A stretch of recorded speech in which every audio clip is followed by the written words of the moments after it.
All right, so again, welcome. Thank you, LACOE, again for coordinating. Thank you, Melanie, specifically, and Ruth for coordinating this session. Again, the team here at Improving Outcomes for English Learners with Disabilities from Imperial County, SELPA.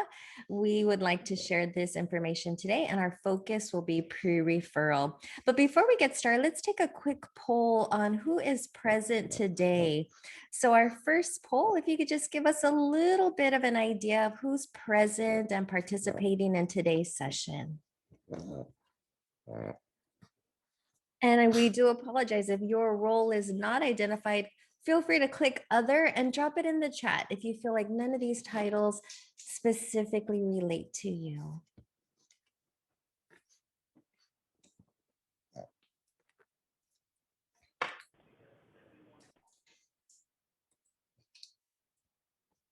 All right, so about 80% have responded. I'll wait just a couple more seconds and I'll close up the poll. Thank you again. Wonderful. Lots of EL specialists, school psychologists, welcome. Teachers, a gen ed teacher. I get all excited when I see a gen ed teacher. All right, I'll go ahead and stop the polling there because we're just about done. I'm going to share. So thank you. Lots of district administrators, special education, district administrators, general ed, EL specialists, coordinators, our experts in the EL field. Thank you so much. Our special educators. And it's really nice to see this well-rounded group as we hope to again assist and support each other in this work, build comprehensive systems together, and build upon our common language. Thank you, fellow SELPA friend, for being present today as we again work to provide leadership and support out in the field and truly unify special educators and general educators together and break down silos to ensure that we truly are able to meet the needs of the students whom we serve. And that leads to this next slide. Whom are the students that we serve? We know that English learners with disabilities are being served in our systems. Your percentage may look different than the percentage here that you see at the statewide level. Statewide, we've noticed that this number has fluctuated anywhere between 25%, 28, 26%, somewhere in that variance. But what it does tell us is, how are we assisting and supporting? Or we ask ourselves those questions because the number is one thing, but when we reflect and look back at our systems, we then ask ourselves these reflective questions of how are English learners being served pre-referral? What happens during the referral process? And then students who are eligible for special education supports and services, whom are also English learners.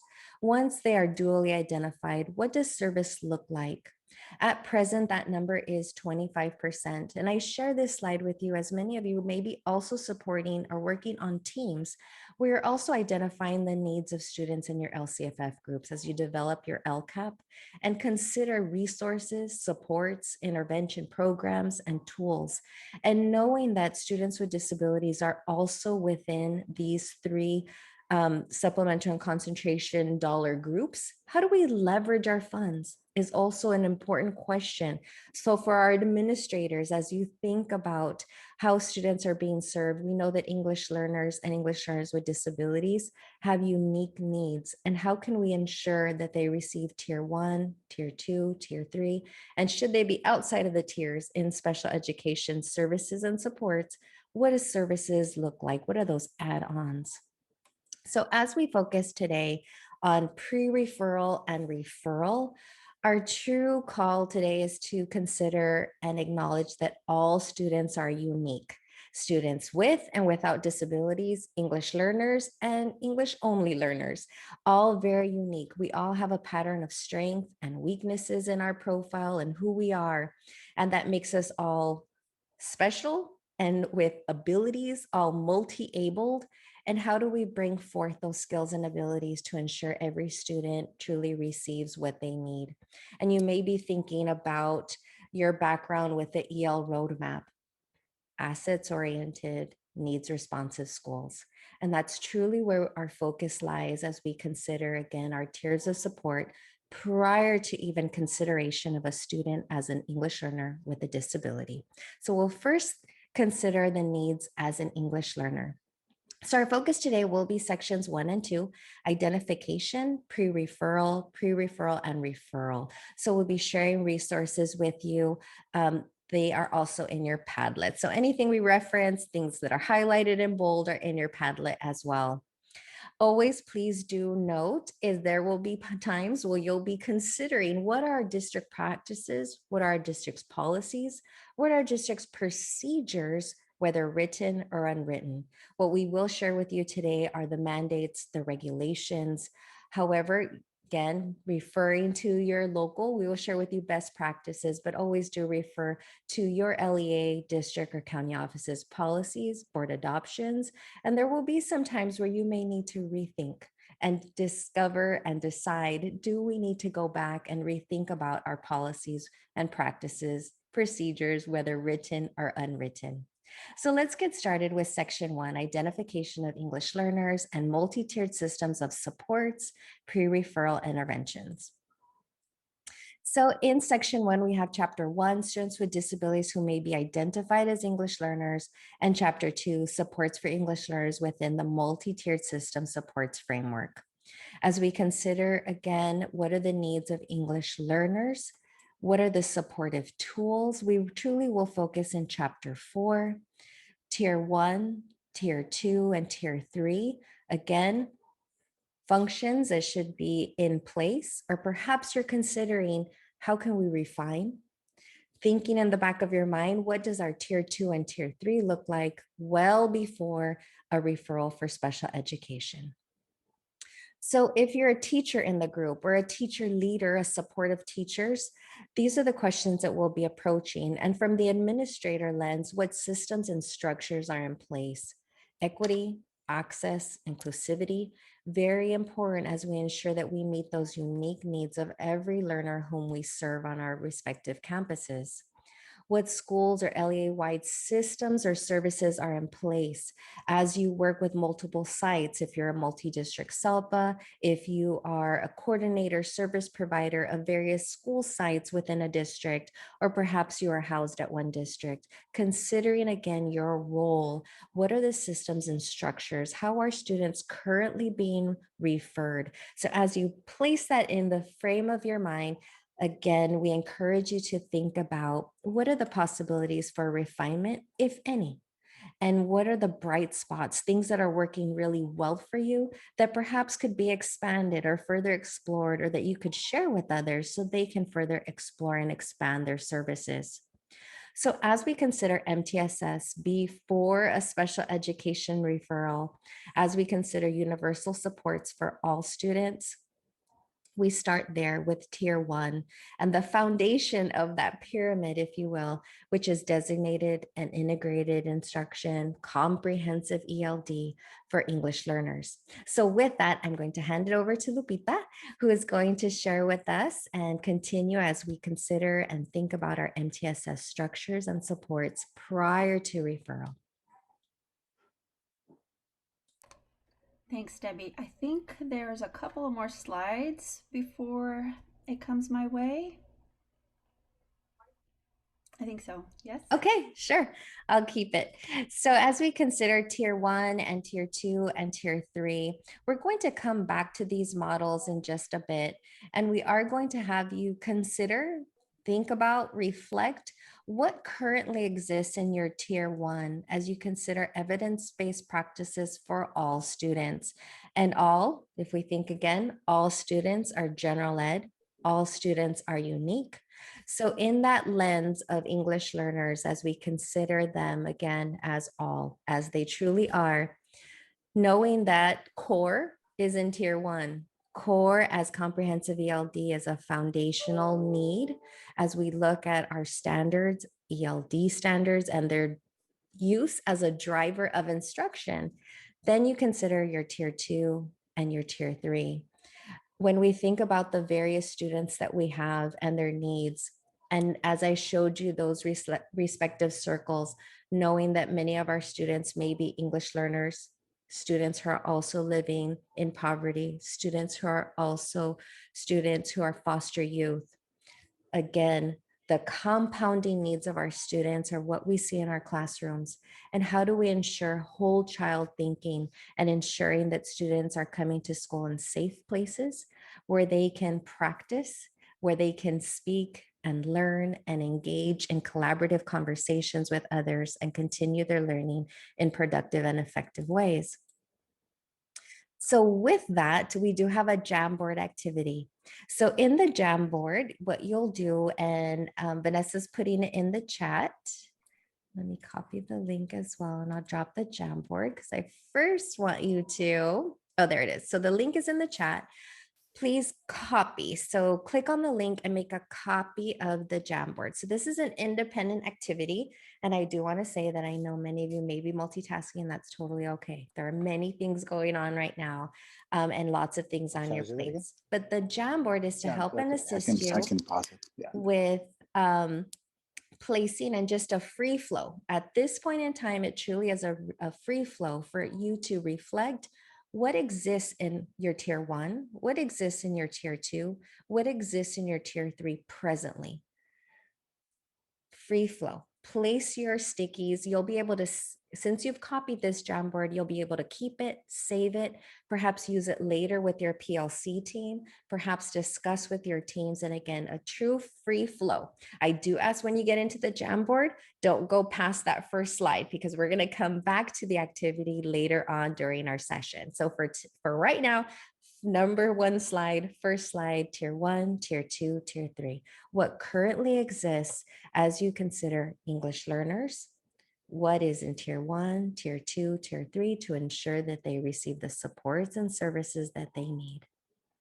So we're going to give you maybe just a quick 5 minutes because this one is just a really fast. Plug your stickies in. They're yours. No one else will know.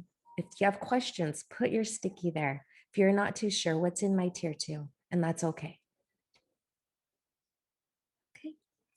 So having said that, keep the Jamboard, keep it open. We will be coming back to it.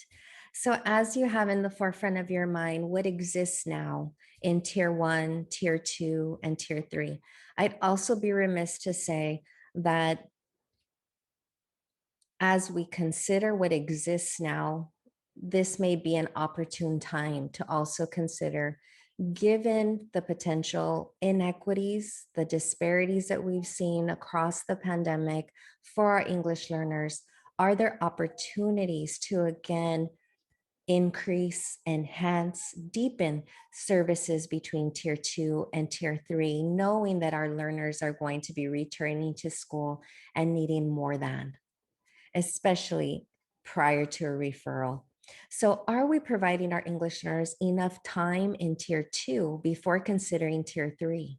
So as you think, what exists in your tier 2? How much time do they spend in tier 2? What does it look like for that child? Through our MTSS and your systems of support within your respective COE, LEA, as you think of our systems of support and your system as a whole, and knowing your tiers that live within this system, we think again, who then provides the tier 2 supports?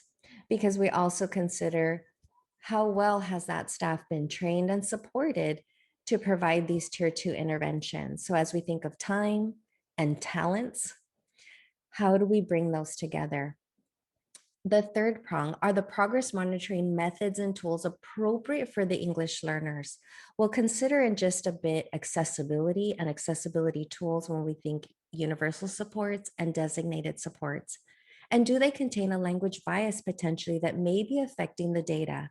When we consider the needs of English learners, we also consider, is the tool, is the assessment, the test, the survey, whatever it is that we're using, is it accessible for our English learners? Are they truly given opportunities to show what they know by means of this tool? Consider your ELD adoption, the tool that you're using, the curriculum that you're using. Maybe it's an auxiliary resource to your adoption. What do those particular assessments look like? And do students have an opportunity for different entry points to show their English language proficiency skills, how they're building? Are we analyzing that data in appropriate ways? And have culture and linguistically responsive practices and specific language learning needs been considered? Perhaps there is more of a need for primary language supports and resources than had been considered previously. So, again, things to consider as we walk you through the process of pre referral and potential referral for eligibility. So here with MTSS, again, B4. So if we consider special education as that fourth, fifth tier, we're now concentrating on what exists in our system of support, English learners, and the varied needs that they have prior to referral for special education. So now I'm going to turn it over to my colleague Lupita as she'll continue on as we think about, again, universal supports, supplemental supports, and what is provided at those most intensified supports prior to referral. Thank you. Thanks, Debbie. So, revisiting the MTSS framework, it's important to note that by design, the framework itself exists to provide for a more effective pre-referral process. LEAs have an obligation to ensure that the referral to special education for English learners is based on sound evidence, that it's a collaborative process where problem solving takes place, and also to guide sites to act on the student's behalf, identifying their strengths along with their needs and building the appropriate supports that they need before, making sure that they are implemented and that they are monitored and that changes are made to make sure that those supports are indeed effective so that we can exhaust all the supports before we move forward with the referral process. So next slide, please. In speaking to English learners, we can't not talk about language and language development. So here on this slide, you see figure 7.1, also known as the circles of implementation. It's adapted from the ELA-ELD framework. This visual represents how both the ELA and ELD standards are designed to occur and displays the interconnectedness of the standards, how they relate to each other, how they support each other, how they correlate with each other. So the standards provide guidance for English learners in order for them to be able to access all curriculum and achieve the skills in all of the domains, reading, writing, listening, speaking, and of course, English language development across the disciplines. The ELD standards are at the center of this graphic to emphasize that language is at the core of all curriculum and that it is an integral element of teaching and learning. We cannot remove language from the content areas. It is how we engage in the content. It is how we have access to the content, and it's how we express our understanding of the content. Again, language is an integral part of teaching and learning, and that's why the ELD standards, particularly for English learners, are at the core of this graphic, at the core of all curriculum. Next slide, please. Access to core curriculum means access to ELD instruction. The ELD standards can assist educators in creating language development lessons with the unique linguistic supports and the rigor that all our English learners need to develop their language skills and eventually to work towards mastery of the English language. This graphic represents the organization of the key features of the ELD standards. Let's take a bird's eye view. So you'll notice here that there are 3 parts identified in this graphic. This first part is titled Interacting in Meaningful Ways. And this part is a cluster of standards which are designed to help the teacher design lessons, instruction, to help students engage in language-rich experiences, both in all the domains, in an expressive ways and in receptive ways. So providing scaffolds and supports for students to be able to express their understanding and receive the understanding with the appropriate scaffold. So part 1, standards, are standards that help students engage with text, with each other, with the teacher, to develop language in a rich, meaningful way. Part 2 of the Eld Standards, titled Learning About How English Works, is exactly that. Really is taking a closer look at the different forms of the English language and identifying how they work together to make meaning. So it goes beyond identifying verbs, adjectives, nouns, pronouns, etc. It is more about making meaning in how words, phrases, sentences, paragraphs come together and how they're pieced together and how the English language works to make meaning. So the focus here is meaning making and using the different forms of the English language to help students identify how these phrases, words, sentences come together, connect to make meaning. And part 3 at the bottom of the graphic is using foundational literacy skills. Now these are not an additional set of standards, however, they are the K5 foundational literacy skills found in the Common Core State Standards for English Language Arts and Literacy. So how we use the foundational literacy skills for ELD is making connections to the language skills that students already have in English. So we have a range of English learners, right? It's not a cookie cutter.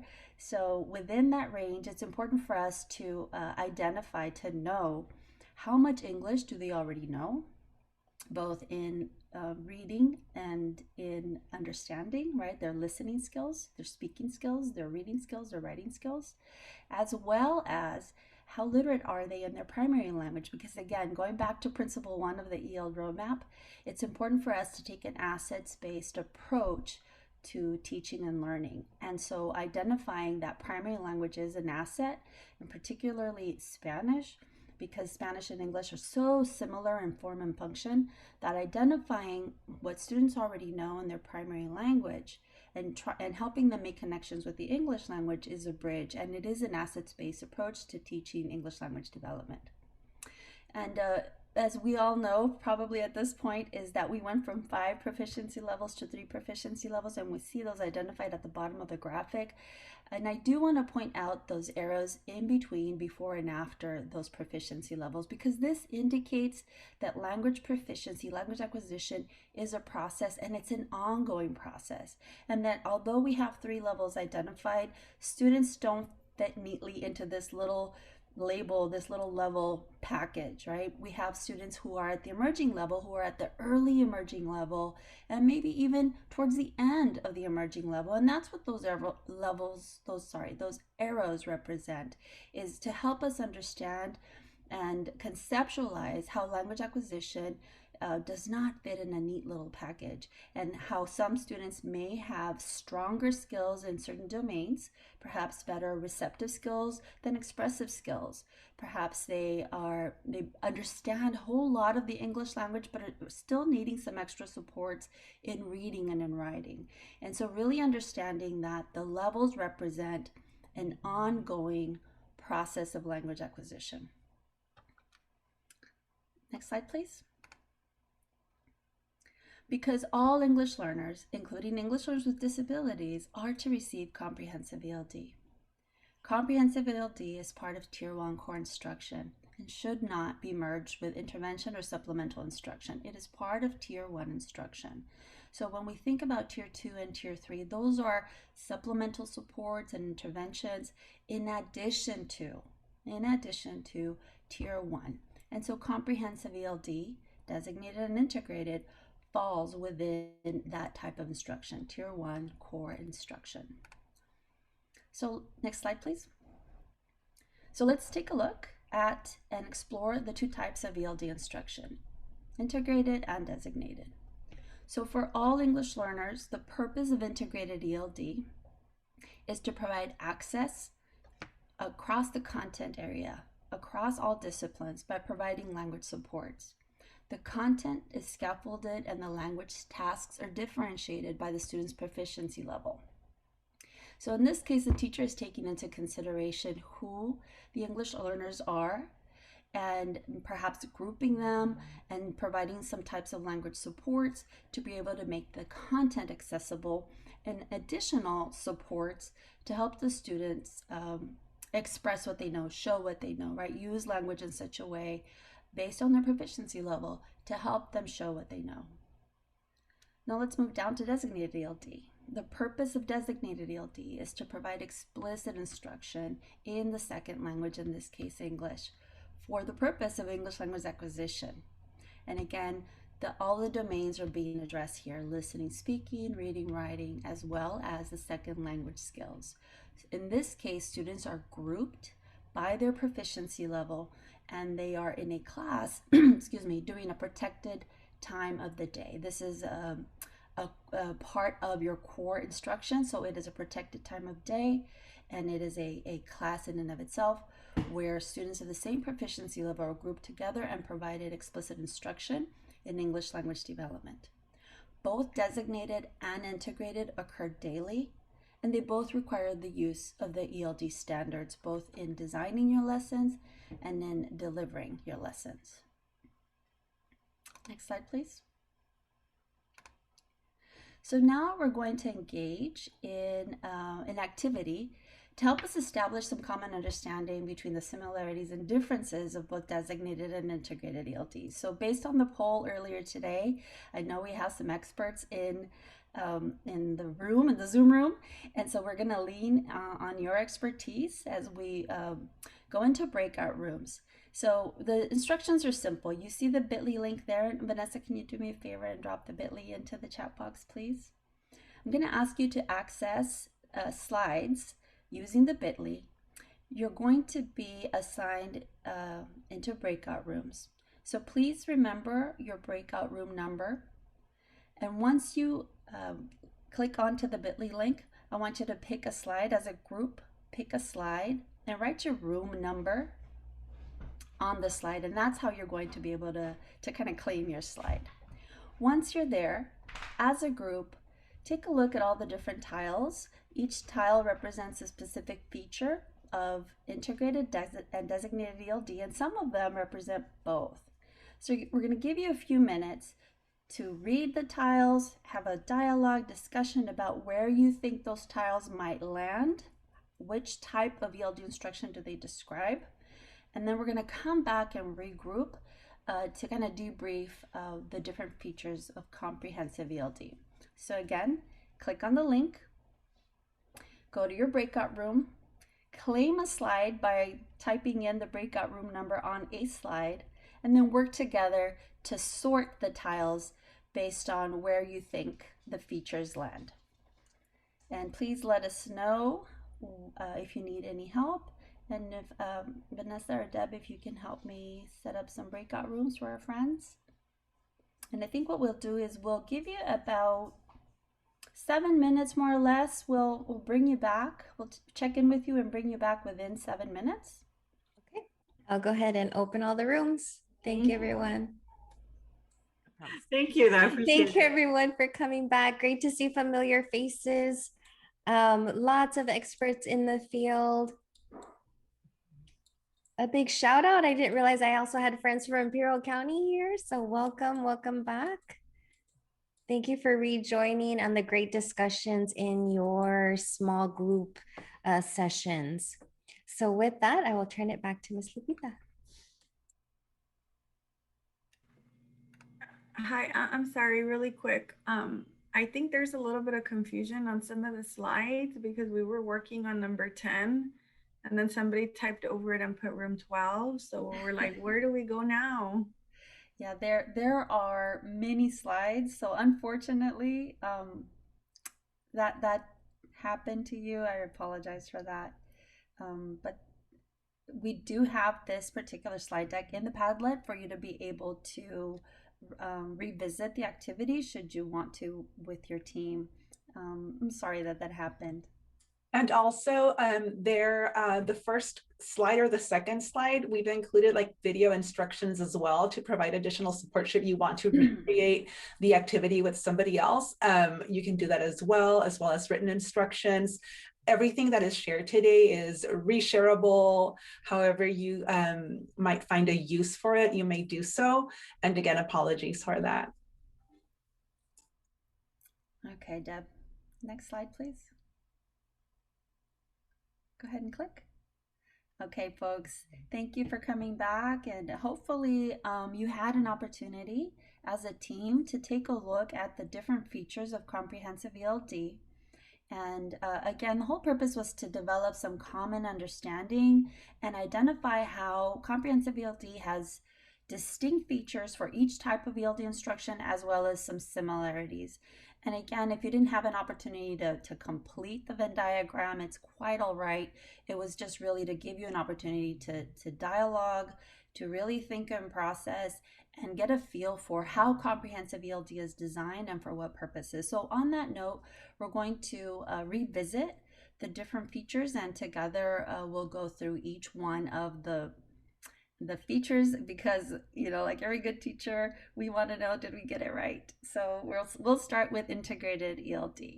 So as you can see here, integrated ELD, the lessons are driven by the content demand, in which we provide the language supports that are necessary. And this is where we use the ELD standards to help us determine what proficiency levels, based on the students that are in our classes are across the content areas, is how we design the types of language support. So again, the lessons for integrated ELD are driven by the content demand, by the math content, the science content, the social studies content. And we're keeping in mind the types of language supports by using the ELD standards. Integrated ELD happens all day long, and it goes above and beyond designated ELD. Both content and language objectives are included in integrated ELD because, as I stated earlier, the lessons are driven by the content, and we must consider the language skills or the language levels of the students in our classes, and that's why we need to identify language objectives. It's for any and all students. It's designed specifically for English learners, but we're talking about academic English as well. So when we're talking about integrated ELD happening in the content area across the instructional day, all day, every day, then you have all of your students in the classroom. You are providing specific language supports for your identified English learners. However, you don't have to set them aside or create an extra lesson for integrated ELD for your English learners. The focus is language development, academic language development specifically, because it is in the content area. The ELD standards are used in tandem with the content standards. Think about using the ELD standards during integrated ELD as a scaffold to provide access to the content and to have kids be able to show you what they know by providing scaffolds for access and scaffolds for expression. Next click. Thank you. So now we're going to go into designated ELD, and here the language taught is connected to the language needs of the content. So here we're kind of shifting our focus from the content to the language. What language is necessary in order for students to be able to express their understanding of whatever content we're using as the base for language development? We absolutely need to identify language objectives because, as stated earlier, designated ELD is designed and organized in such a way that you have this protected time and students are leveled by their specific language proficiency level. And so your language objective is based specifically on that given proficiency level. The ELD standards are the focal standards. So our gauge, our focus, our gauge and progress monitoring is based on the proficiency level and the standards for those proficiency levels. It is a specific time and a protected time, again, every day, all right? So it's a carved out part of the day, every day. English learners are grouped by their specific proficiency level, and here is where we address their specific demands of those proficiency levels. So now let's take a look at how they are alike. So for both designated and integrated ELD, the ELD standards are a must. It's our guiding resource. Both designated and integrated ELD support English learners, both in academic and language acquisitions. It helps support development of English language. Comprehensive ELD, that is integrated and designated ELD, is not dependent upon a program because we really need to take a look at the standards and break up or scaffold the standards to provide that specific type of support. They are grade level, content based, therefore the content is rigorous. Qualified teachers, teachers with CLAD and appropriate certification, are the teachers who are providing comprehensive ELD. I think nowadays and for a long time now, most of us who went through the teacher credential program receive a CLAD certification, which qualifies us to provide English language development for all of our English learners.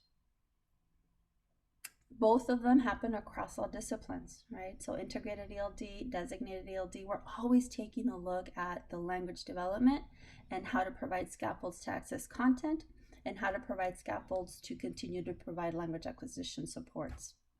And again, daily, both integrated and designated ELD occur daily. So that's basically the gist of the features of comprehensive ELD, both integrated and designated, similarities and differences.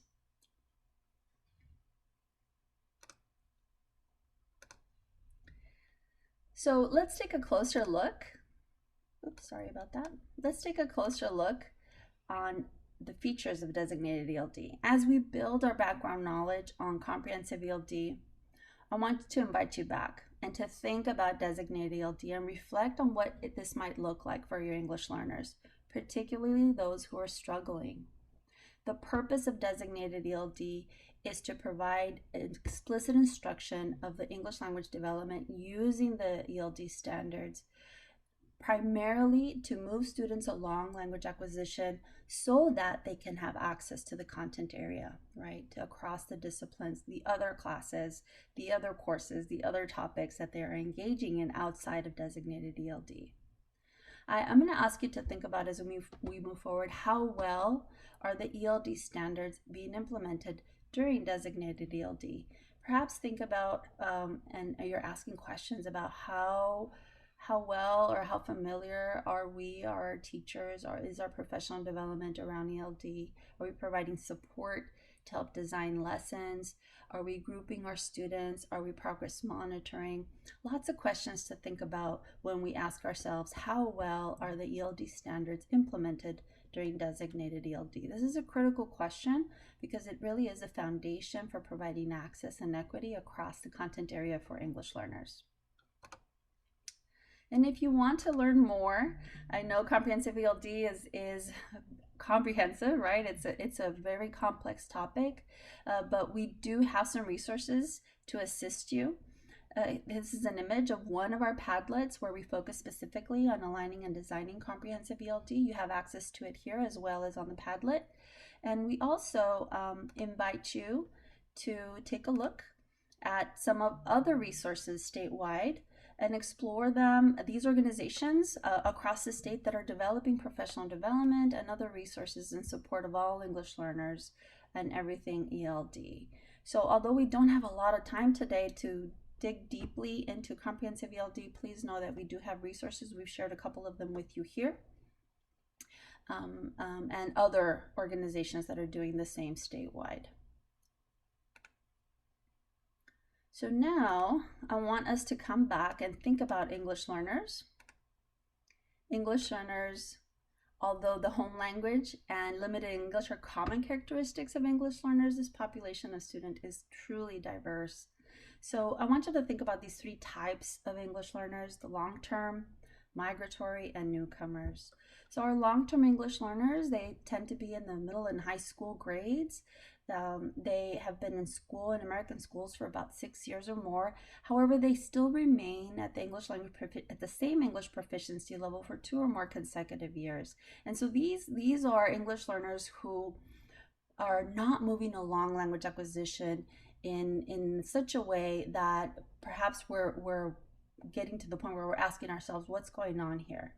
You know, and this is where we ask our questions about what does ELD look like? Are we providing all the appropriate supports? Are we providing all the tier 1 and all the tiered supports that are necessary? Or is this truly something that we need to gather more information on to determine whether or not we need to move forward with referrals?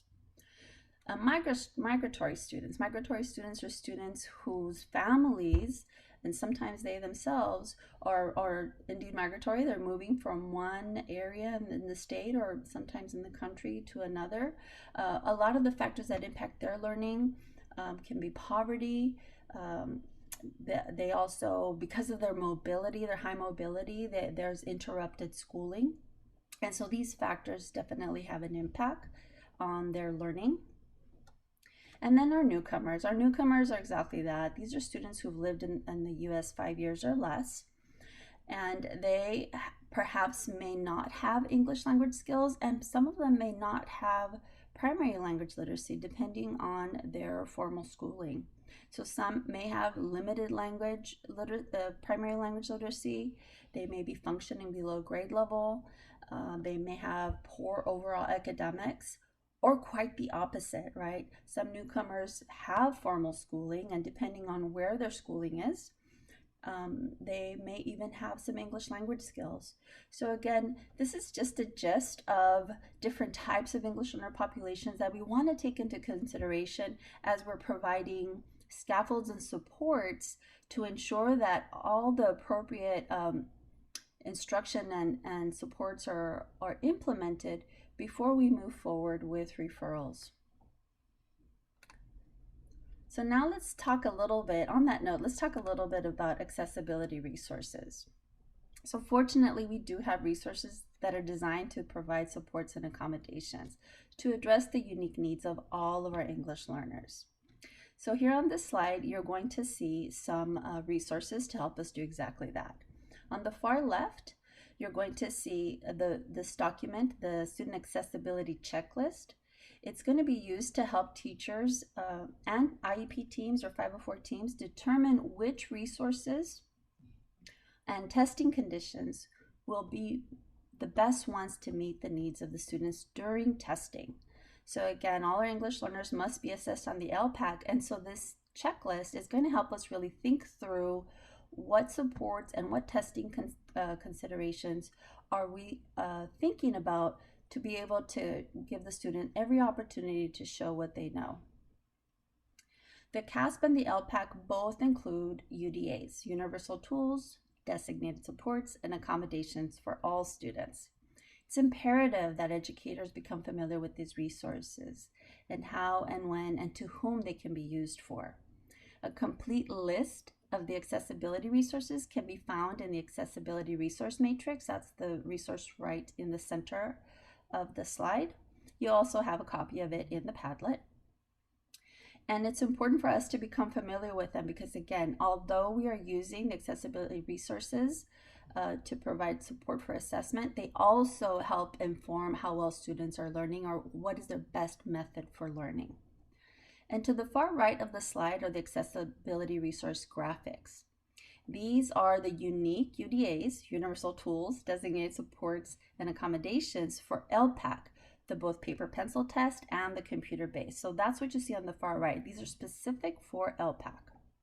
So again, although these tools are designed for CASP and LPAC, it's important to note that the accommodations and modifications support equitable instruction and assessment, and they should be made available during classroom instruction as well as with local assessments so that students become familiar with these tools and will be able to tell us and show us how well these supports are working for them, because sometimes we think that this is the appropriate tool or the appropriate support, and it really becomes a distraction more than an aid. So it's important for us to try to identify them, try them out, and see how well they are working for the student before we move forward in implementing them in our assessments. So also, we want to keep in mind that accommodations do not reduce the learning or performing expectations for the student.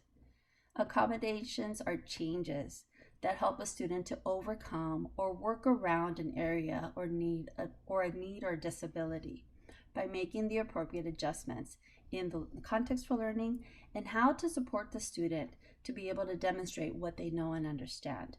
Without these types of accommodations, supports, and universal tools, we compromise what students know, or we compromise identifying what students know. So using the appropriate accessibility resources in the classroom throughout the year and getting feedback on how effective they are ensure that students' English language proficiency is not underestimated and that the appropriate instruction and support is provided.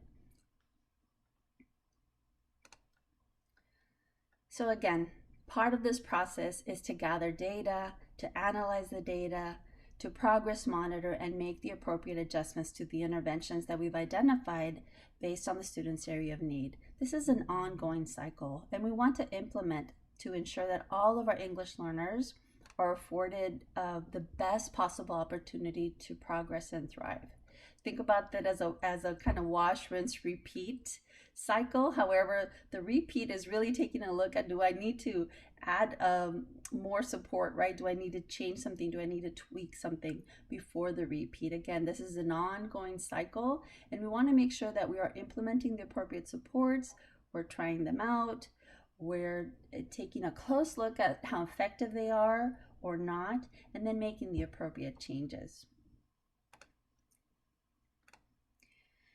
And all this because we believe, as California educators, we share this belief that all English learners, and although we're talking about pre-referral, we want to include that our dually identified students as well as English learners who are struggling do have access to the content standards. That's how we make sure that we are providing equity for all students by providing the appropriate specialized supports and scaffolds that they need, whether they are already dually identified or whether they're struggling.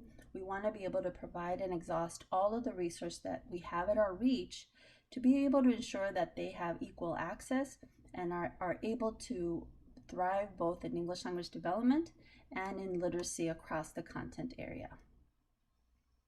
So I'm looking at the time. We've been at it for about an hour. So we're going to shift into a second section of the practitioner's guide, but I think everybody merits a little stretch break. Deb, what do you think if we do like a quick 5-minute stretch break? Sounds great. And then we'll go right into the activity. Exactly. So it's 5 after 10. Let's come back at 10:10, please, and take a quick little 5-minute stretch break. Thank you. Thank you. Okay, folks, I'm going to invite you back. It's 10 after, and we want to make sure we give you plenty of time to go through some of the resources and activities we have planned for you.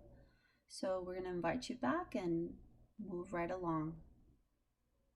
So we're moving into the Practitioner's Guide Section 2. And Section 2, let me go back here. Sorry. Section 2 of the Practitioner's Guide contains 2 chapters. Next slide, please. Thank you. Section 2 of the Practitioner's Guide contains 2 chapters, as you can see here. Today, the rest of this morning, we're going to focus on Chapter 3, which is the Special Education Referral Process for English Learners. During these next few slides, I'm going to walk you through some pre-referral steps to help us and so assist us in ensuring that we're documenting all the important data and information that we need, and also to become familiar with the process to ensure that special education referrals for English learners is indeed appropriate, and that it doesn't lead to over or under identification of English learners for special education eligibility. So it's important for us to take that into consideration. We want to be able to make sure that we're providing all the appropriate supports, following all of the steps, and having thoughtful conversations as a team to make sure that we are on track and supporting our English learners, and making sure that we're able to provide the appropriate resources to determine whether or not indeed they do need further assessment and perhaps are eligible for services, special education services. So that really is the focus of Chapter 3. And similar to the previous chapter that Debbie walked us through, we have guiding questions. Every chapter in the Practitioner's Guide has guiding questions, both aligned for your teacher's scope of work and your administrator's scope of work. So again, we want to keep in mind the processes and current practices that we have in place, so that the next few slides and the resources that we provide for you help inform your current practices and perhaps even provide you some tools to refine or enhance them. So to make the most informed decision about when to refer English learners for assessments to determine whether or not the student qualifies for special education, it's recommended that the multidisciplinary team consider multiple factors that may impact their learning. Things such as the school environment, their language acquisition level, perhaps the language delays, the student's primary language, their current or previous interventions, attendance, grades, their schooling, was it interrupted, was it limited, their mobility, are there any medical problems, homelessness, and these are just to name a few. Obviously, there's lots of things to consider, lots of information that we need to seek and gather, look at and discuss as a multidisciplinary team to make the very best, most informed decision about when and or whether to refer the English learner to for special education services.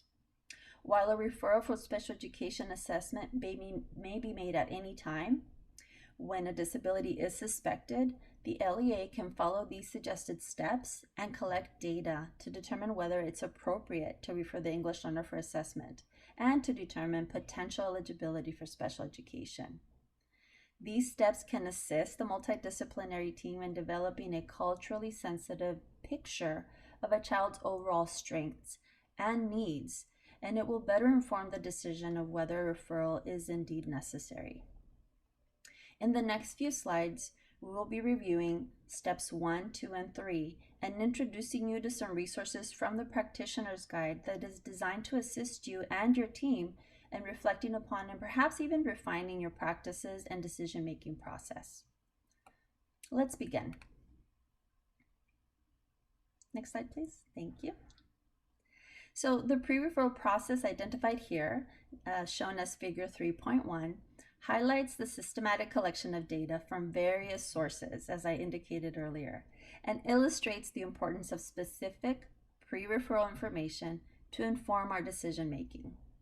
It is strongly recommended that the multidisciplinary team members have a deep and wide knowledge about English language development, and that they also understand the characteristics of the disabilities and consult with specialists who are trained in discerning cultural and linguistic differences. So it's important here to really think about your multidisciplinary team and think about who's here, who's not here, who might we invite, what more information do we have, and who might be able to provide us with that information. So a true multidisciplinary team is going to involve everybody who has some information to share about the student. So in addition to the background knowledge of the student, the multidisciplinary team members must also be familiar with state and federal law as they pertain to special education and English learners. Federal and state law require that all children with disabilities residing in the state who are in need of special education and related services be identified, located, and assessed.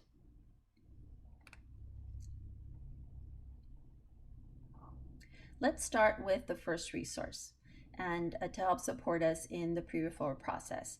This is the cumulative file check form, and it's Appendix 3.2. And just a reminder, all of these resources can also be found in your Padlet. So Appendix 3.2 helps the teacher or the team in their review of the cumulative student file to ensure that all areas of concern are addressed and to identify areas for further investigation. It is recommended that the team conduct a thorough review to examine a child's educational history, including ELD instruction and supplemental support, previous special education testing or services, previous interventions, health concerns, including vision, hearing, and gross motor, or speech and language concerns. The cumulative file should also be checked in school attendance, mobility, testing history, grades, and retention history, as well as any behavioral concerns, and if the student has had counseling or other behavior interventions. It is indeed that, a cumulative file check. And so we go hunting and searching for every bit of data and information that we could possibly gather for the student, again, for the sole purpose in helping us make the most informed decision about how to proceed. The cumulative file is a tremendous resource reflecting the school's history of the child, but it does not contain all the information needed to identify the extrinsic variables that might affect learning and contribute to a child's academic and behavioral difficulties. Here we see Appendix 3.3, the English Learner Extrinsic Factors Check Sheet. This is intended to guide a discussion about the individual child and is not a questionnaire or a list of interview questions. The questions are designed to initiate conversation about the factors that could be hindering or supporting the student's educational success. The check sheet addresses the following sections and topics. Section A speaks to physical and physiological factors that may impact learning. Section B addresses personal and cultural factors that may impact learning. Section C addresses language development factors that may impact learning. And Section D addresses previous and current learning environment factors that may impact learning. So each of these topics are found in this check sheet, and they provide an opportunity to take a look at data, to point us in the direction of data that perhaps is missing, and to have dialogue and conversations with all folks involved in the child's life, parents, caregivers, general ed teachers, support providers, specialists, to really gather the best picture possible of the student's strengths and weaknesses as we are determining whether or not to pursue special education referral. English learners often have a wider variety of extrinsic factors affecting their lives, which can have an adverse effect on their learning, and it must be examined in depth and at the individual level. When reviewing extrinsic factors, all areas in this tool should be addressed initially. If the team suspects a factor is having an impact on the student's learning, it's recommended that the team further investigate that area prior to making a special education referral. So it's important to address each of those topics mentioned earlier and to make sure that we have all the information necessary before we move forward. Next slide, please. To prepare for an informed multidisciplinary team meeting, it's important that the team bring data on multiple measures to the meeting and to inform the decision-making process. Here we have another resource to help us do that. Appendix 3.4 is an EL intervention summary form that can be used to record the extrinsic factors related to the area of concern, the academic concerns in comparison to their peers, and any behavior concerns that affect achievement or grade level standards. This form allows all individuals involved with the student to record and document the interventions they have provided over time and the outcome of these interventions. This data allows the team to identify what has and has not worked, and if despite intensive intervention, a referral for special education assessment is warranted.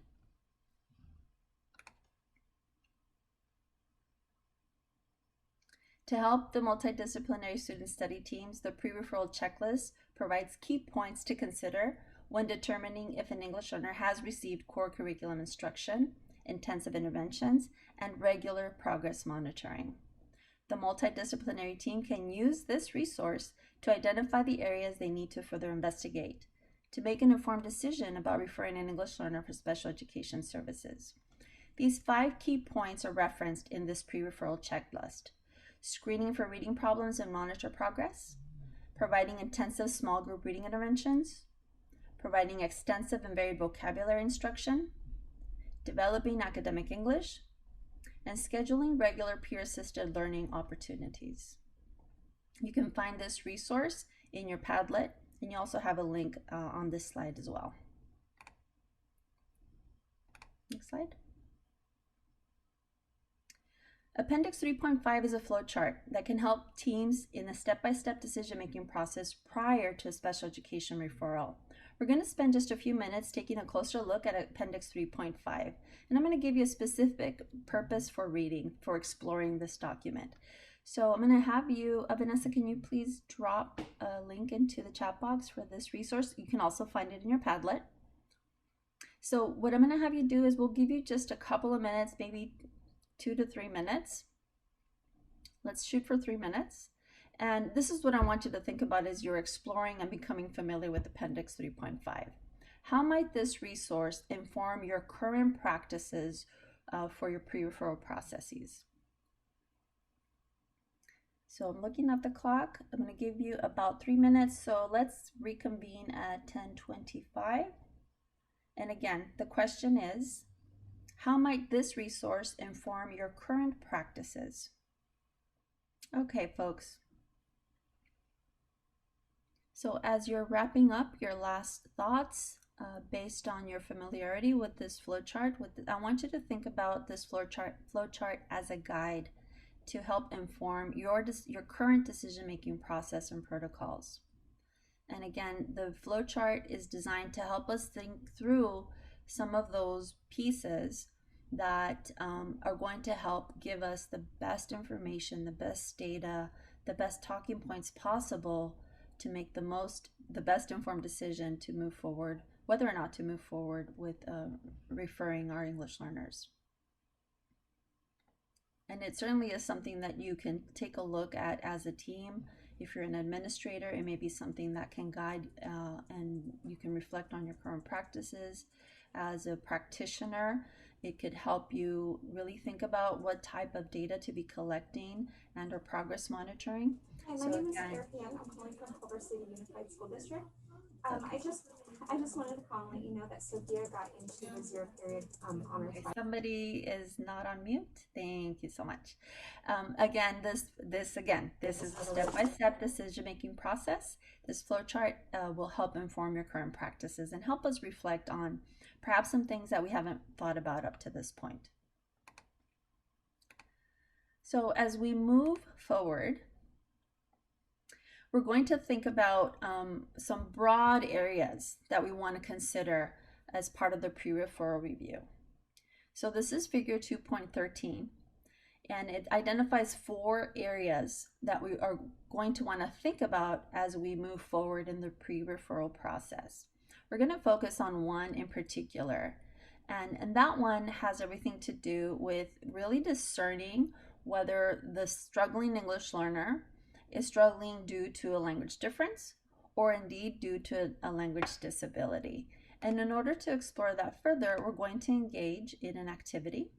Next slide, please. We're going to engage in an activity helping us better understand what the learning behaviors of language differences versus a disability. Because for English learners who have been struggling academically, we want to consider this question. Has the team carefully reviewed and discussed comparisons between language difference versus the disability? If we find that the answer to this question is yes, then it is absolutely safe to say that ELD instruction, both designated and integrated ELD, is occurring and that students are getting the appropriate instruction and language development that they need. However, questions and concerns may still persist related to this individual student.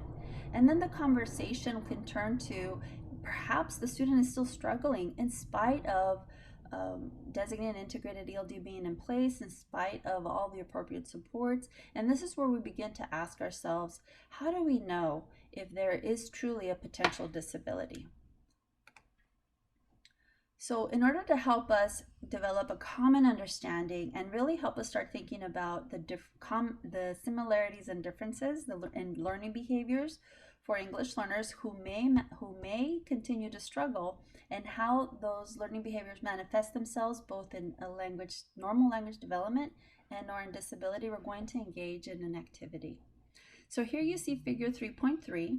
Again, this is a resource from the Practitioner's Guide, and it's going to help us better understand behaviors and indicators for language differences compared to language disabilities for English learners. It's important for practitioners to understand and distinguish between the two in order for us to be able to provide the appropriate supports, and as well as to move students along the process for receiving special education services. So we're going to take some time to explore this resource in another breakout room to do exactly that. So the next slide is going to give us the directions for that, and this is how it's going to unfold. So you're going to be assigned breakout rooms, and once you're in your breakout room, you're going to find your assigned slide. In other words, if you are assigned breakout room 5, you're going to go to slide 5, and it'll indicate up at the top of the slide breakout room number. So you're going to, from there, you're going to use figure 3.3 to identify 2 to 3 key points. And as a team, as a group, you're going to have a discussion around that table, the table that you're assigned, and also identify 2 to 3 key points from that table. Once you do that, I'm going to ask you to drop those key points in the slide section, the note section of your slide. And then when we reconvene, you'll have an opportunity to share out. So again, you're going to be assigned a breakout room. That breakout room number is your assigned slide. As a team, review the table for your assigned slide, identify 2 to 3 key points, drop them in the notes, and then when we come back, we'll have an opportunity to review.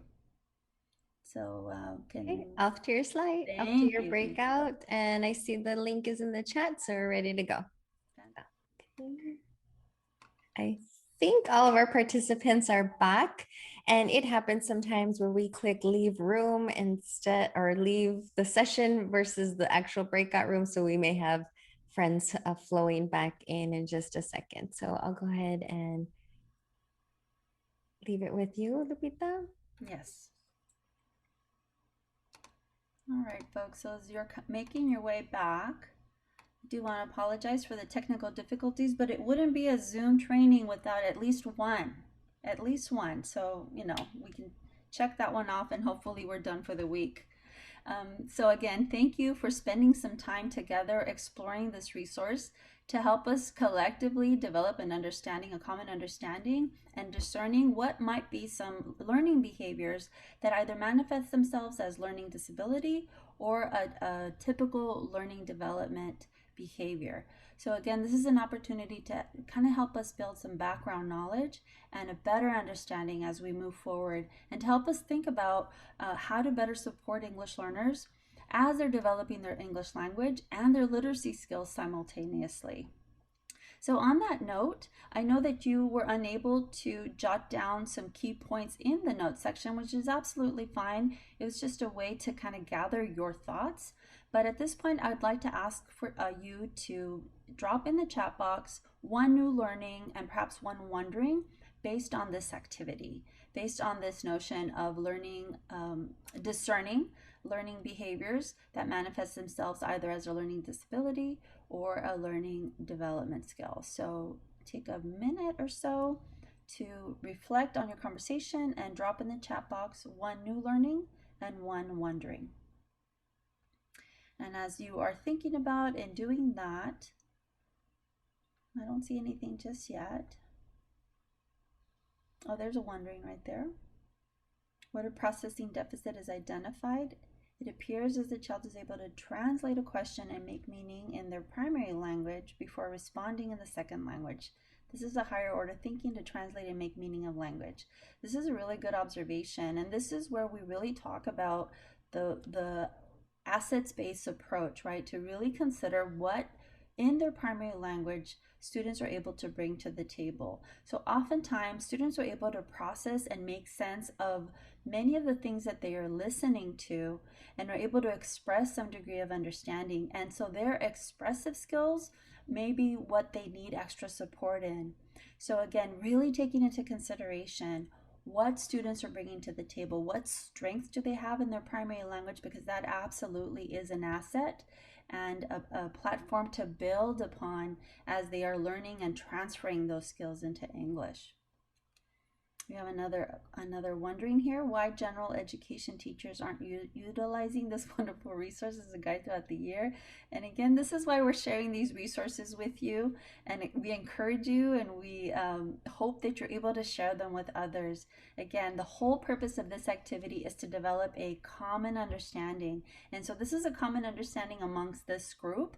And because we wanted to inform your current practices, then we ask you to please share these resources with your respective teams and groups back at your sites to help better inform your current practices and processes, referral processes for English learners.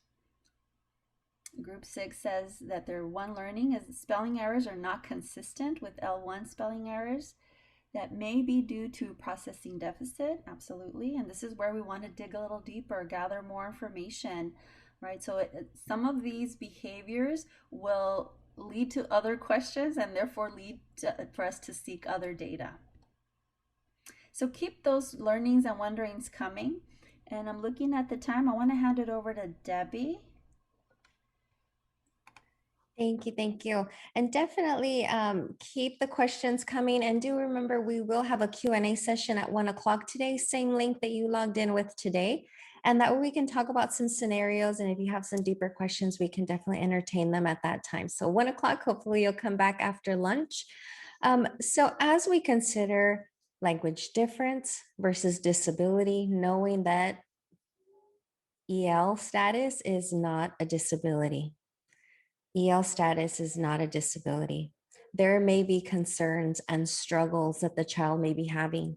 The child may absolutely require Tier 2 and intensive Tier 3 services to support the ongoing learning and needs and progress towards academic English and supports, whether it be behavioral, in written expression, oral language, listening, speaking, reading, writing. So as you reviewed those particular sections and saw those confounding needs that many of our students may have, and taking into consideration that many times it may look like a disability, but rather it is truly a need for more intensive supports to build upon their skill, to scaffold and support the child, the student, to develop their English language proficiency, to have success, to lessen the burden of that cognitive load so that the student can continue to make progress without consideration or a need for referral for special education. We bring this to the forefront as we consider pre-referral and referral, as we know that there are many children who are over-identified in California and across the US as a child who may be a child with a disability. So we wanted to share this very short clip with you.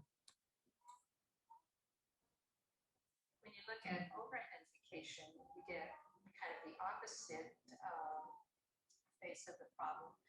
In this case, people think that the problem is a disability and they don't consider linguistic or cultural differences or educational opportunity as contributors to the problem. And so they make a referral too quickly. And then you get into some really difficult issues.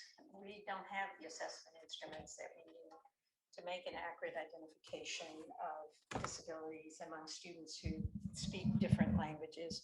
Even when you have assessment instruments available in Spanish, they may also be culturally and linguistically irrelevant for the student that you're concerned about. So the assessment instruments, you can take almost any student and assess them with the available tools and they'll qualify because the instruments are inappropriate. Sometimes we make the decision that general education can't serve the needs of the student, particularly because we have populations of students that really have significant learning difficulties. If you look at students with interrupted formal schooling, for example, who come here as adolescents, haven't been in school or have had inconsistent schooling, the gap is so wide that the sentiment is that if you make a special education referral, the student will be with a teacher who has specialized skills, smaller classes, materials designed to close those significant gaps. And so special education can actually become a dumping ground for students who have significant difficulties for reasons other than the presence of a disability. So overrepresentation becomes a huge issue because we haven't been able to overcome what is oftentimes negative expectations associated with the disability. So the student over time does worse because they're not getting the appropriate instruction, because we may not have special education teachers who understand how to support the language and cultural needs of the student. So even though they're in this smaller class, the gap can widen because the instruction is inappropriate. So there are a lot of factors that contribute to overrepresentation. And I think one of the big issues for students is that once we put them in, we seldom let them out. And so we identify students as having disabilities very early, and then they can spend the rest of their school career in a special education program or receiving special education services, even though they don't have a disability. When you look, Sorry about that. So when we consider both the graphics that you saw regarding referral practices, what do your referral decision trees? And perhaps that's something that as you looked at that resource, you considered, what are our process maps? When do we go and stop, refine, relook, and identify services that are available at Tier 1 and Tier 2 and Tier 3 for students with disabilities? We've listened and referred to appendices and figures regarding considerations for the extrinsic, academic, and behavioral needs as well. When we consider all of the compounding needs that affect a child who is an English learner prior to referral for eligibility for special education, we have deeper conversations. We build our common language together as we collectively work in multidisciplinary teams to acknowledge the need of the student, refine practice, support, and engage prior to that referral for special education. So these are additional resources, Appendix 4.6, 4.7, and 4.8. They're also in your Padlet for you to use and download as teams.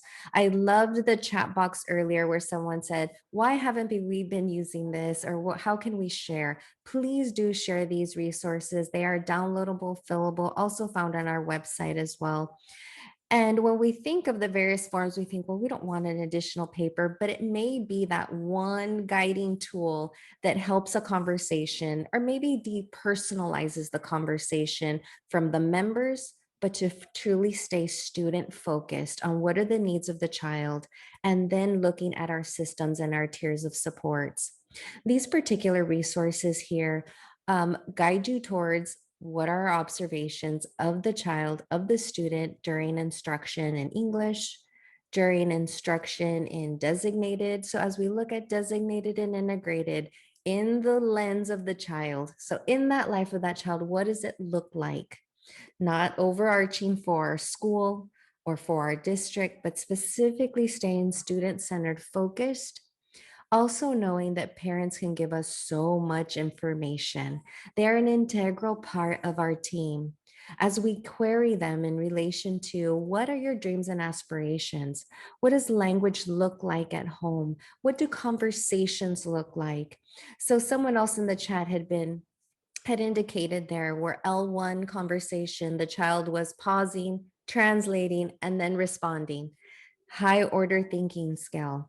When we determine that we want to refer a child for special education, it is truly because we see deficits and concerns, potential deficits, concerns, impediments to learning that exist in the primary language. So first and foremost, we want to know as much as we can about what the child has developed, the skills, expressive and receptive in that primary language, so we could build upon.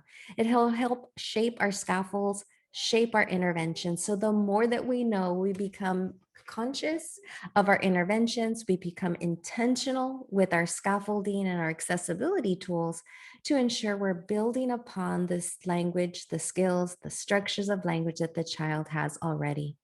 And yes, that may include some behavioral needs. We do have at times students who are feeling senses of frustration, anger, difficulties with assimilation, difficulties with coming to perhaps a new country, various items that are both extrinsic and intrinsic feelings of the child that we take into consideration. And behavior is communication. So behavior in and of itself may be telling us something. and not necessarily that it's a disorder, a disability, or a need for referral for special education, but wanting to better understand our own supportive structures, our safe places in our schools for students to feel confident, to have the self-esteem to engage in ELD, in progress, in academics, and have access. So with that, we're going to revisit the Jamboard. So if you did enter a little bit later, let's put that Jamboard back into the box. Okay, so the Jamboard is in the box if you hadn't already made a copy of it. If you already made a copy of it, I would like you to reopen it. This is an independent activity because as we've gone through discussion, reflection, and tools regarding Tier 1, Tier 2, Tier 3, this is an opportunity for you to go back and revisit the Jamboard. You review your free flow, go to the next slides, and you're going to see in that Jamboard, Figure 2.8, which is Tier 1, Figure 211, which is Tier 2, and Figure 212, which is differences between Tiers 2 and Tier 3. So this is an opportunity to maybe even reorganize some of your stickies. You may now feel, well, I believe this was a Tier 2 and actually it is maybe a Tier 1. Maybe my Tier 1 is a Tier 2, so on and so forth. So because of the sake of time, I'll let you pick whichever figure you feel is your area of interest. Read that section. Figure 212 again is differences between Tiers 2 and Tier 3. Let's take a real quick 5 minutes to again reflect and reorganize. Perhaps there's additional questions. We'll be monitoring the chat box as you reconsider pre-referral interventions and your tiers of support within your greater system of supports and structures. Okay, you have about 1 more minute. Again, as you craftfully look at your Jamboard, and please do know that this Jamboard, you've copied it and kept it. You can reuse it at your school sites. If you have a PLC team that you engage with frequently, perhaps your multidisciplinary team members were not able to join this session with you, or maybe you're here together. It'd be nice to then compare maybe some contrasting of your own Jamboards to identify what do we feel, what do you feel exists within your tiers of support. So again, hopefully you had an opportunity to reorganize and reflect on your tiers of support and intervention, again, for English learners prior to considerations for referral for special education. So let's jump into now the referral stages. So potentially your team, multidisciplinary team, and we come back and emphasize the collective commitment, the importance that it is to have an EL specialist, a special educator, general education teacher, the designated ELD teacher, if different than the general ed teacher, the site administrator, if it's a language acquisition team that you have built together, but maybe they're different than your SST team. How are we coming together? Also considerations at perhaps that LPAC accessibility checklist, the CASP accessibility matrix, the language versus disability, the flow chart. Maybe those are things that now that we transition back to in-person, we think about having those laminated at the table. Oh, something's happening to my computer. Hold on. Let me close that box. I apologize for that. And as you consider all of the resources, there may be key resources that you decide to laminate, have on the conference table, ready to go as your team are considering identification of student needs, and not needs as it results in a disability, but needs for intervention. All of the pre-referral and activities. It may be that your Jamboard is available so you can visualize what does exist in our Tier 1, Tier 2, and Tier 3. So we can actively talk about where the child can receive support. What data have we collected? Have we implemented with fidelity? As we now look at our lens slightly differently when students return to school, we take that into consideration as well. where students, again, are struggling in different ways and may need, again, intervention at different levels, at different depths and breadths of support prior to that referral. Nevertheless, there may be scenarios where, yes, despite all of the interventions, consistent progress monitoring on those supports, scaffold, and accessibility tools, something seems to be glaring. When we look at that row of language difference versus disability, we feel we've gathered so much information regarding L1. We've consistently looked at interventions and we feel that a referral is necessary. There's another kind of red flag, if you will. From the moment that that team determines, yes, a referral is necessary, but please know, and I have to say, that a referral can be made by anyone, a parent, a guardian. And if there is a request, an immediate request for a referral for special education, please default to your team's strategies and approaches, your director of special education on how you work with written requests for assessment. And through the assessment process, because it takes 60 days, or depending on when the parent signs that consent form, it's our obligation to ensure that interventions are in place. So as we look and consider that there may be students who are referred for special education, let's ask this question. So this is a quick poll. May LEAs or districts establish policies and procedures that delineate English learners must have received a certain number of years of ELD prior to referral for assessment to determine eligibility for special education? So it's a rather long question. I'm going to launch the poll. It is anonymous, so take your best guess if you're not sure. So may a district, a school site delay that referral for special education based on a certain number of years? We have about 62 respondents. Remember, it's anonymous. Take your best guess if you're not quite sure.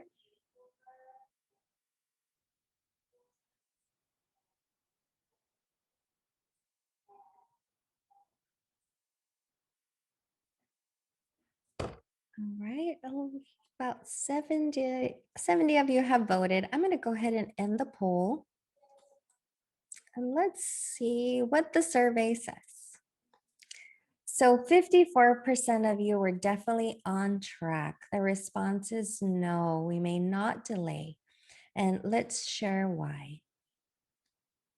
Because there are times when there might be a feeling or understanding because there may be a policy in place. So consider this. If you have a policy in place that delays, time to reconsider, time to reflect, possibly time to call the administrator if it's not you. If you're finding that newcomers are being forced to wait, things to consider. So I'm going to stop sharing the results and let's head over to that response. So the answer is no. Federal and state law require all children with disabilities who are in need of special education related services to be identified, located, and assessed. So what does that mean? Yes, all English learners require core services, which includes designated and integrated ELD. There may be times when we have an English learner who is new to the US, where we have concerns that, again, when we think about language difference versus disability, that there potentially are some strong red flags. Prior to referral, we may say that we want to absolutely look into what are extrinsic factors, interviews with families, caregivers, guardians, to determine what are the needs in the primary language. Are there significant needs and challenges in the primary language? If so, again, we may bypass the SST process and say we need assessment. Maybe the child was receiving something equivalent to special education in another country. That often happens as well. But for us to have a policy that says all English learners must wait 3 years, 4 years, receiving designated ELD before we can refer, That would not be a policy that is supported by state and federal law. We have an obligation for child find. So in as much as we want to ensure interventions, there may be times when we need to refer for special education more swiftly based on the severity of the need of the child. And that would potentially be far fewer than typical, but wanted to share that with you. You may want to re-examine your policies for language that perhaps doesn't coincide with state and federal law. And that can be found in chapter 4, and it is also in your Padlet if you need more information. So on that note, considering the fact that potentially a referral may be made too swiftly, we look at this disability category of specific learning disability. The Individuals with Disabilities Improvement Act of 2004 includes the 13 disability categories that students may be eligible for special education. You see before you CalPADS Fall 2 data. And again, for several years now, we see this inordinate amount of students qualifying for special education services in the primary disability category of specific learning disability. What we also know is that there are large amounts of English learners in this particular eligibility category. That's not to say that there are English learners that are appropriately placed and identified in this category, but there are wonderings that there potentially are students who have been over-identified and in actuality would have or would benefit for more intensive supports in ELD structures, scaffolds, and primary language supports had they received them prior to referral. So once the referral is made for special education assessment, that doesn't necessarily mean that the child will automatically be eligible. And sometimes that's a misconception as students are referred for special education. So in the spirit of the topic of today, pre-referral and referral, it's important to know that if you are working with referral teams, what a specific learning disability is and what it isn't. Because many times there are assumptions as referrals are made for special education eligibility that because there is a discrepancy, a need, a challenge in any of these academic areas, as you see them listed here, there's an assumption that that must be a disability. However, without a direct relation to a processing disorder in one or more of these areas as listed, we don't have a specific learning disability. So we have to have both item 1 and item 2, the linkage directly to a processing disorder. So the pattern of strength and weakness may be there, but again, is it truly rooted in a need associated with a disability, a processing disorder, or is it a language need? And as referred to earlier in some of the reflective questions, when we see needs, struggles, and challenges in these academic areas, ensuring that our assessments, again, are accessible in the classroom environment, our assessments that are tied to perhaps our ELD curriculum, teacher-created assessments, statewide assessments, that in every scenario where the student is assessed, that we're actually giving them opportunities to show what they know, that the assessment itself is culturally, linguistically appropriate to yield the data that we know, that we can be specific in this information. So as pre-referral teams consider referring students for possible eligibility, we would hope that the data is clear enough so that the assessors then are able to understand, what am I assessing for? What are we looking for? What is the area of suspected disability that we have in relation to this child? Because what a specific learning disability is not, it is not due to limited English proficiency. So again, when we relook at our tiers of intervention, ensuring that the child who is an English learner has supports prior to referral, that we're not jumping to the assumptions that potentially language is a disability for that child. So again, as we consider the various needs of our students, ruling out factors is very important as much as ruling in factors. So again, limited English proficiency in and of itself is not a disability and not a specific learning disability. So special education eligibility. So the student perhaps has been referred for special education eligibility. The assessor's assessment team, and I say it plural because it's not one assessor. It's again that multidisciplinary team gathering all the data and artifacts to truly determine, does this child in fact have a disability? A thorough assessment is required to determine eligibility for special education and or to rule it out, to say this is not a disability. So gathering observational data is key. And we shared these resources with you as a pre-referral, but they absolutely could be used to develop the IEP as well.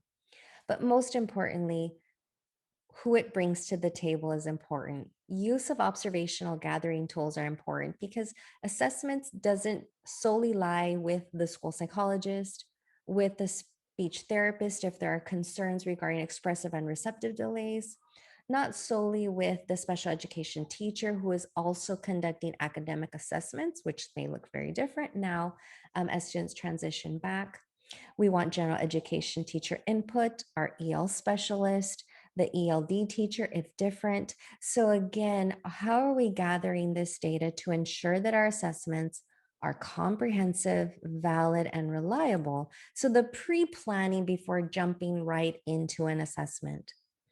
The next resource, Appendix 4.3, as you see in your screen, and is in the Padlet and on our website, downloadable and usable. And not necessary that you have to use it as a verbatim questionnaire, but it absolutely helps ground the assessor to build rapport, number one, and to assist the child in feeling comfortable and secure and identifying where the child has the most comfort. Is it in their L1? Is it in English? And we say L1 knowing that there are many languages across California, dialects within languages, that again, when we think about questionnaires, who is using this questionnaire?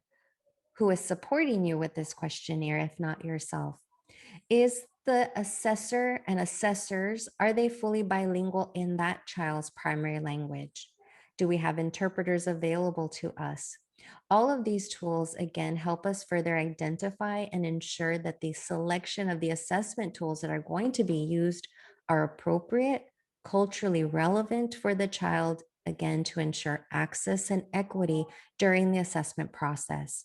So these are key features that we've carried with us from pre-referral to now referral, and as we select our assessment tools to ensure, again, that our assessments are reliable and if we identify the child as having a disability. Assessor sensitivity to linguistics and culture is so important. Having once been a school psychologist, a bilingual school psychologist myself, perhaps it was easier for me to jump into an assessment with a child who is also a fluent Spanish speaker. Again, recognizing what our own strengths are and what our needs are. As an administrator, as you think of your assessment teams, do we have a representation of language, dialects, bilingual assessors on our team? Do we need to ensure we have a list of translators available to us? Are there potential biases, implicit and explicit, that our assessors may contain that perhaps we need to reflect upon, discuss, and support them in other ways before we jump into assessments with students? Our systematic observations may be clouded by sensitivity or lack thereof from our assessors. So this is very important as we consider the assessment route and process, and that the referral team is not off the hook. The referral team is part of that assessment process. So it's not to say that I made the referral, now it's in the hands of that school psychologist or the speech therapist or both, but rather as a team, we're engaging in these assessment processes because we need all of the data to truly and fully understand the needs of the child and determine if the child in fact has a disability. So as you consider, again, the prongs of your assessment, ensuring cultural and language sensitivity, and the big why, to ensure a non-discriminatory evaluation process, that the assessments that we use are valid, that we ensure that we're not delaying assessment for any undue cause or reason, that we are ensuring that we are enabling the student to fully access assessments, that parents are fully informed regarding the assessment process, that we ensure that meaningfully informed does mean meaningfully informed, whether we're translating information written and or oral and or both, so that the child can truly make a decision on their agreement to the assessment or not. Because there are times in addition where we provide an assessment plan which lists, we've taken into consideration all of these factors and built an assessment plan that is true to the child to assist us with gathering all the data points that we need. And the parent may in fact say no, and that is their right to refuse an assessment, although the multidisciplinary team, the student study team, feels that it's necessary. And then we go back and re-examine what exists in our tier 3 so we can ensure intensive supports as the parent is perhaps not ready or not comfortable with assessment for special education. So let's take another poll in that line. May the parent waive the requirement for a student to be assessed for special education in his or her primary language? So this is a quick poll. This particular poll is anonymous again, completely anonymous. May the parent waive the requirement for a student to be assessed for special education in his or her primary language? Take your best guess if you're not sure. We have about 75% have responded to the poll. I'm going to go ahead and end the poll here. So I'm going to stop the poll. Let's share the results. And again, this is a great question, and thank you for your honesty. This particular question is an FAQ, and it can be found in the Practitioner's Guide for English Learners. May the parent waive the requirement? The answer is no.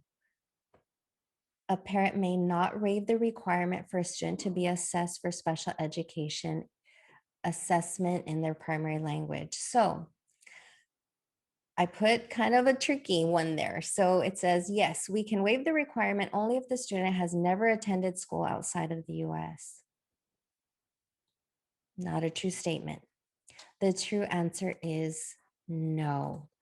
So though we want parent participation, we want them to be part of and to share their concerns. As assessors, we are ethically obligated to ensure that the assessments and the assessment materials that we're using, that the language of assessment that we are including primary language assessment. So if we think back again to assets-oriented, need-responsive, we want to ensure that we are including primary language. Without that piece of primary language and trying to best understand how the child has developed expressive, receptive skills in the primary language, without that information, we will have so much difficulty with disentangling, is this a language difference or is this a language disability? The Ed code is there for you as well. We have a responsibility to offer assessments in the child's primary language.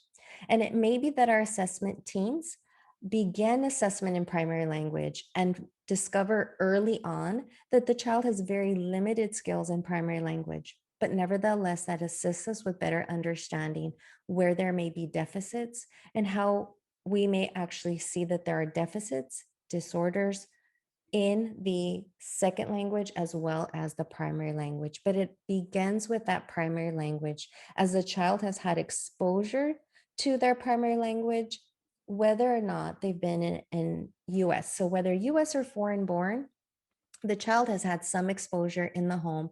If not, they wouldn't have had that initial EL status. So by means of that child having the EL status, again, ensuring that we're being responsive to their needs as a primary language learner, and ensuring assessment protocols are comprehensive and supportive to their needs. So I'm going to stop right there really quickly because I know that Melanie has a quick bit of information to share with you. So I'm going to Thank you so much, Deb. In this perfect alignment of primary language assessments and parent participation in the pre-referral referral process, we just wanted to call your attention to the recent influx we're seeing of unaccompanied minors across the United States. You're hearing in the news specifically in LA County, where there are shelters and facilities to support students as they wait for sponsorships. Just wanting to put on your radar, you are likely going to see an influx of unaccompanied minors registering in your schools. We are hearing of Indigenous languages being spoken by some of these students, so keeping that in mind when you talk about communicating with parents. Additionally, along the lines of everything we've talked about, over-identification, the typologies of your students, your unaccompanied minors may be dealing with different traumas than your students with limited formal education. So just wanting to keep that lens just at the forefront and recognizing that we want to be sure these students aren't over-identified. Thank you so much. That is absolutely, again, as changes occur, many changes on many different forefronts, and thinking about who in your staff, if not fully bilingual, who is there in the community? Are there, could we look to our court systems for interpreters?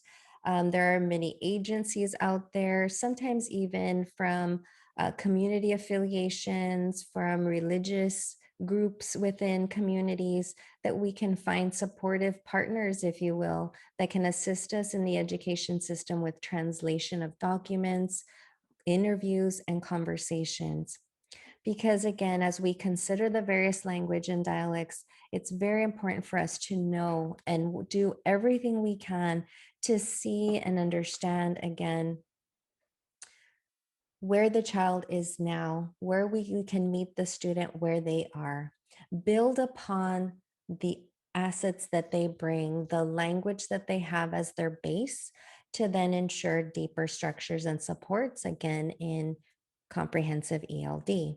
As assessors, should that referral already be on your desk waiting for assessment, this might be the time to, again, consider who are the assessors? What are my own skills and capabilities? I know there were some school psychologists today, but administrators also working with your teams to help them feel comfortable, number one, to have those conversations, to be able to say, I may not be the assessor that can yield the most accurate data for this student.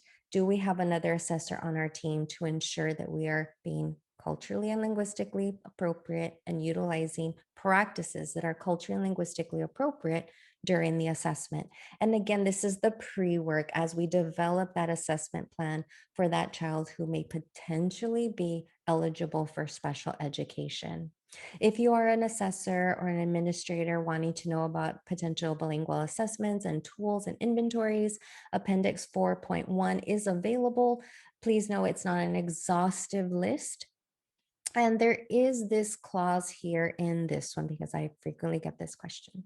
What if we have absolutely no one? So as our last resort, yes, there is opportunities to conduct nonverbal assessments, nonverbal tools and resources available to us.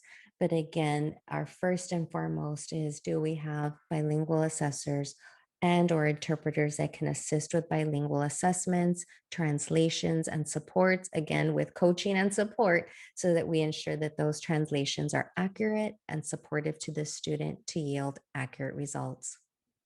When we consider also the communication skills of students as assessment teams, going back and referring to where is the child currently in their development of English language proficiency, that tells us some information as well as how we're going to approach assessments, what assessment tools we're going to gather, what tools we're going to pull out specifically to ensure, again, that assessments are appropriate. Granted, we would hope that your referring team, your multidisciplinary team, has also looked at the child's level of proficiency, again, in listening, speaking, reading, and writing, that we've been very clear about where the child is in the progression and exposure to ELD standards, what designated ELD looks like, because as we gather again all of this information, it's not so much that we just want to check the box. Yes, this assessment is valid and reliable, culturally and linguistically appropriate, but that it truly is, that we've utilized all the resources that are available to us. So again, Appendix 4.1 is an excellent resource and tool. And as we know, instruction and assessments, both academic, behavioral, and assessments, both academic, behavioral, and thereof for special education have looked different during COVID.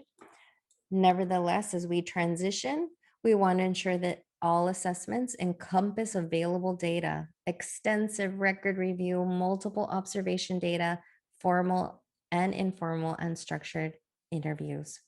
We say this so many times again because oftentimes that's the missing piece to the assessment. Had we known this data, or had we gathered more information from the ELD teacher, had we gathered more information about what was existent or missing for that child, perhaps integrated wasn't truly integrated. And what were the scaffolds and supports? So our assessors, again, are considering what is valid and reliable based on the assessment, the referral for assessment. So can't say this enough. Multidisciplinary teams are valuable, essential, needed, and necessary. So as you consider referral practices, again, who is on our team? Who's here with you today?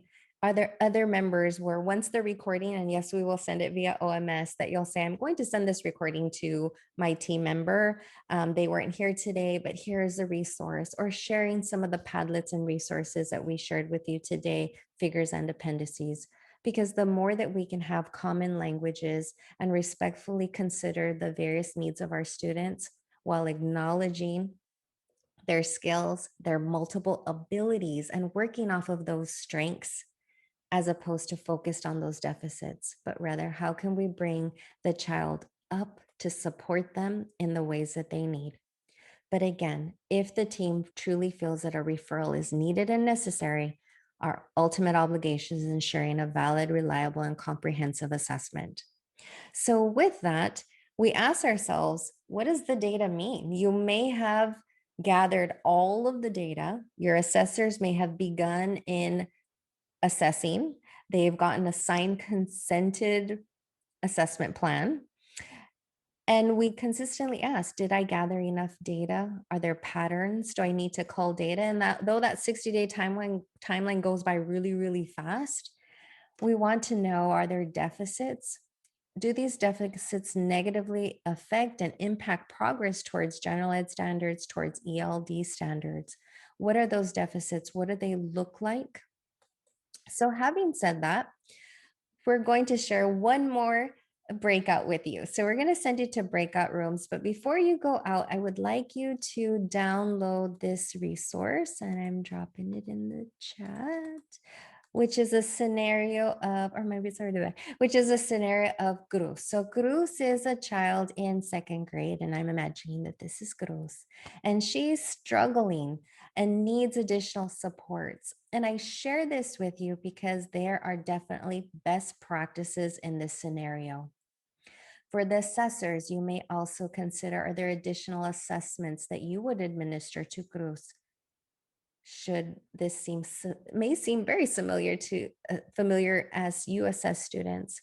And is there additional information you feel you would need to truly say, yes, I can engage in a valid and comprehensive assessment based on the cultural and linguistic background? If you're a referrer or an administrator, as you read this particular scenario, you may be thinking about, what are your existing referrals look like? What are your existing processes? You may consider, and again, want to refine and say, this doesn't quite match. We need to do more. Or maybe it's an affirmation. So with that, sending you to a breakout, giving you some time to review the scenario of Cruz. It's a little bit lengthy. going to send you into breakout rooms that are a little bit smaller this time to give you an opportunity to really discuss and consider, reflect. Off to your breakouts. Thank you. Thank you, thank you. And I see participants have come back in. I know it's nearing the end time and we may have lost a couple of participants. So I'm going to keep on moving forward. And some may find themselves logging back in because that happens too. But thank you again for those of you who have been true and consistent in our session today amidst all the things that you have on your plate. I truly appreciate it. So you had an opportunity to review the scenario of Cruz, a second grader with varying needs. In this scenario, child was referred for a special education assessment. So I dropped in the chat, if there's a new learning, an aha, a bright spot, a best practice that truly stood out to you and resonated with you, drop it in the chat, as well as if there was a wondering that came to mind. As you read this particular scenario, you may have felt assured, I hope. Perhaps you felt like we're on the right track and we have a great team and we're ensuring that, again, observations, assessments are all valid and reliable, that from pre-referral to referral, those processes are very well laid out and consistent, because that is a question that often comes up as well. Is there consistency? If you're at a COE, is there consistency amongst your districts? As you think of your site, is there consistency within your site, within multiple sites, to ensure that every English learner is afforded opportunities for comprehensive ELD and supportive practices prior to referral for special education? And now as students transition back to the classroom, you may be reflecting on what will our tier 2 look like, what will our tier 3 look like, as we may have more students needing intensive supports. I truly appreciated how Melanie shared that there may be children who are undocumented migrants. There may be children who already have resided here and for whatever reason don't feel as comfortable making agreements for assessments. Do we ensure that the assessment practices, how we're explaining the need for assessment or the need for not assessment, is it fully explained, translated, and articulated so that parents can make meaningful decisions in relation to their child to proceed with assessment? And again, are we including all of the multidisciplinary team members that we need to ensure from pre-referral to referral to practices that we are conducting valid assessments, and should that child be found eligible, that it's based on valid assessments? So although we're not focused on assessments today, it's important for all team members, because remember, as referring parties, so your language acquisition teams, your student study teams, SST teams, MTSS teams, whatever you call your teams that are making the referrals for potential consideration for eligibility, it's important that you understand the entire process and know that once you make that referral, you are still an active member of that assessment team. That it's just not, here's the assessment and then tell me in 60 days what happens, but rather that we're actively engaged with each other. So although you're not writing the reports, but your assessors are writing a report and they're including all of the data that's necessary. This particular tool, I'm going to drop it in the chat, and you can definitely open it and utilize it. If you're an administrator, maybe this is a tool that you want to share with your assessors as they look at their reports. Maybe as an administrator, it'll help you gear your lens, a quick checklist. It's in a quiz form, so you could use it as a self-assessment tool to ensure that as you look at assessments and assessment practices, you can take an assessment report, an existing assessment report, and say, are all of these elements found in your reports within your district, or if you are an assessor, in your own reports? And what are some obstacles, if any, that have kept you or your assessors from meeting each of the elements in the assessment practices under report? Because I mentioned before, it will say in the report of an English learner, the assessment is valid and reliable, culturally relevant and appropriate, linguistically appropriate tools are utilized in this assessment. Were they? How do we know? Where can we cite references, tools, resources, documents, observations that truly show that the assessment is culturally appropriate and relevant? comprehensive, and meeting the need of that child. Because it may in fact be that the child is found to not be eligible and that the referral is sent back as the child is ineligible for special education. There is no processing disorder or other underlying disability. And thus, perhaps, again, we go back to what are our tier 3 of intervention, our intensive supports needed and necessary to meet the language need, as language in itself is not a disability. If you want to learn more about culturally and linguistic comprehensive assessments and reports, I'm not a vendor of the CLIM or the XPAS system, but it is a great video. We had the opportunity to host Jenny Ponzurek in a previous session. It is recorded on our website. So if you are delving into the world of patterns of strengths and weaknesses, and I hope you are, because our assessment tools may not yield the same things that they did before as students return.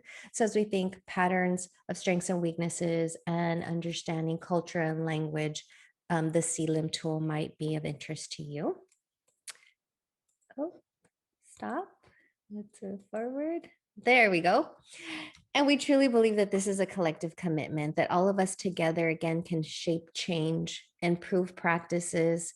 And again, we can always get better and refine. We're here to support you in whatever need that you have. We do have a 1 o'clock session for Q&A, so you can ask specific questions, because it's usually a very small group for Q&A, and we'll help you as much as we possibly can.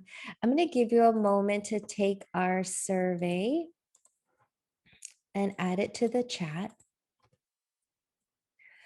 because we're constantly refining our own practice as we want to ensure that we're meeting your needs in the field, that we're answering high questions that are coming up and that maybe you're struggling with, or just to support you and provide reassurance as you continue on your journey and advocacy. The urgency that you feel, we feel, to ensure that English learners are supported with the right structures and the right tools are utilized to ensure accessibility, equity, and access. So our survey for today's session is there. We do have a 1 o'clock, same link that you logged in today, or if you just want to mute and wait, I'll leave it running and then we'll come back on at 1 o'clock for a Q&A session. And please do feel free to reach out, visit us at our website, and our email that goes to all three of us, Vanessa, Lupita, and myself, is improving-outcomes_EL_SWD@ICUE.org.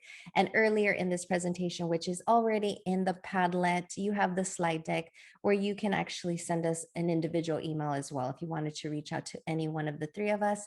And please do tweet us at EL_students with disabilities. So at EL_SWD. Many thanks, many thanks to all of you for joining the session today, to carving time out of your schedules, which we know is so busy. And we hope that we gave you some resources and tools that you can apply and share. So thank you again for your participation today. Please do complete the survey. It really helps us to have that feedback. Thank you so very much. And we will have a Q&A session again at 1 o'clock.